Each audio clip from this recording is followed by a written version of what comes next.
Cherbourg was liberated by Allied troops last night. That 8-word communique from General Eisenhower's headquarters early on the morning of the 27th of June announced the seizure of the first big objective of the Second Front. American troops, fighting first across the peninsula and then up to the port itself, achieved amazing success in spite of stubborn resistance.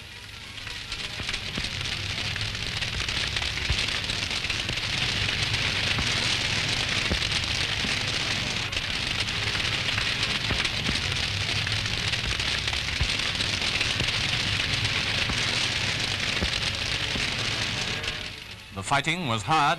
Montebourg itself changed hands several times, and after bombing and shelling by both sides, there wasn't a great deal of the town left.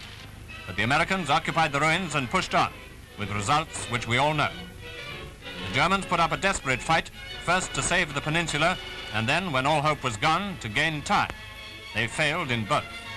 Good as they were, the Americans were better, and by the thousand, the enemy were killed or captured. The lucky ones escaped with their lives and took a free trip to England.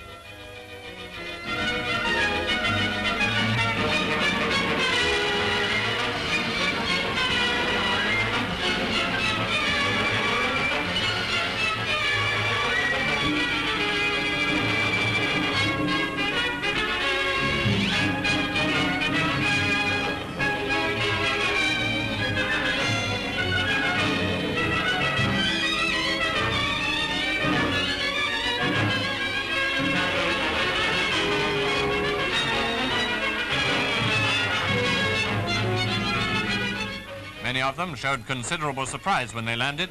They'd apparently believed Goebbels' stories about England being devastated. The shock of finding out the truth must have been worse than actually being taken prisoner.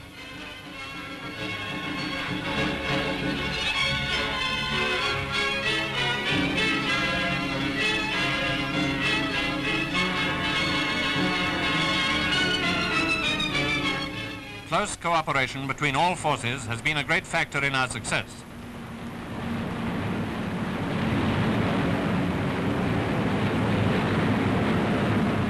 British troops fighting near Caen called in the RAF to attack a steelworks only 1,500 yards from our forward positions. Bostons and Mitchells were assigned to the job, and very successfully they carried it out. The famous Lorraine Squadron and a squadron of the Royal Dutch Naval Air Service took part in what was to be one of the most accurate attacks of the whole war.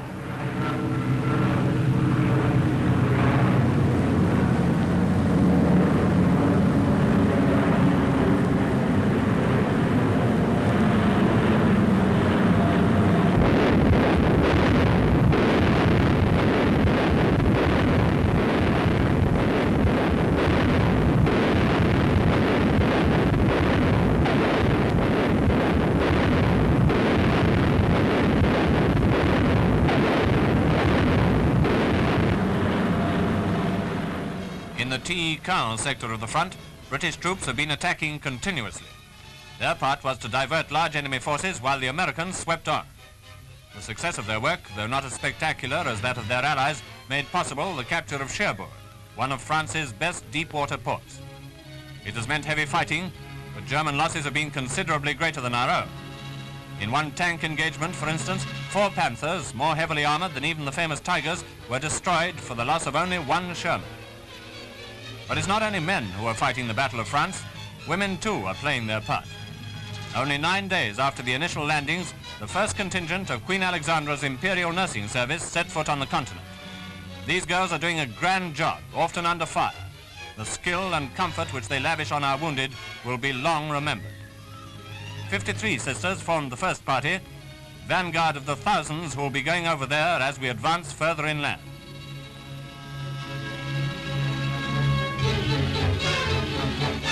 It's been in the little towns and villages of the eastern sector that the heaviest fighting of the whole campaign has taken place. Soldiers from Britain and the Dominions up against crack German divisions, well prepared and in strong defensive positions. But we held on, not allowing the enemy to move even 1 division to the defense of the peninsula. It is one great battle, each ally and each service with its appointed role, all fighting to one concerted plan for one common purpose.